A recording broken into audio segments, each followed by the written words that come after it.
These Americans were trapped in North Korea. In 2009, journalists Laura Ling and Yuna Lee were in China, filming a documentary about North Korean defectors. Before dawn, they stepped onto the frozen Tumen River at the China-North Korea border to get just a few seconds of footage.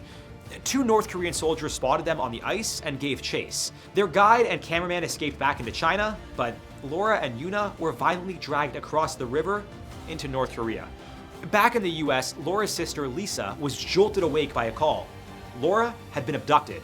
Within hours, she was on the phone with diplomats, eventually getting the attention of Hillary Clinton and Al Gore. The story exploded worldwide. Meanwhile, Laura and Yuna sat in cramped cells and were then moved to Pyongyang. Interrogations became psychological warfare. They were forced to write and rewrite their confessions until they matched exactly what the regime wanted. North Korea accused them of being spies trying to overthrow the government. After 3 months, they were put on trial and sentenced to 12 years of hard labor. No appeal, no mercy. But behind the scenes, something was moving. North Korea quietly sent a message. They would consider releasing the women, but only if a very high-profile American came to get them.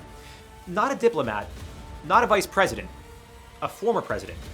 On August 4th, 2009, Bill Clinton flew into Pyongyang on a secret mission.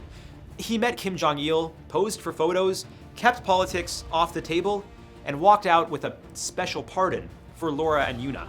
That same day, they were on a plane home. Their ordeal lasted 140 days, but the regime wasn't done. In 2012, American missionary Kenneth Bae was arrested after bringing Christian tour groups into North Korea. He was accused of trying to overthrow the government and sentenced to 15 years of hard labor. He worked to the point of collapse, hauling rocks, shoveling coal, and farming in sweltering summers and freezing winters. His weight plummeted. He bounced between a hospital and a labor camp, all while guards told him the outside world had forgotten him. They hadn't. His case went viral, petitions poured into the White House, and even Dennis Rodman dragged his name into the spotlight during TV rants about North Korea.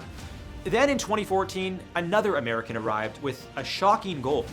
Matthew Miller allegedly tore up his visa at the airport on purpose, claiming he wanted to experience North Korean prison life and investigate human rights abuses.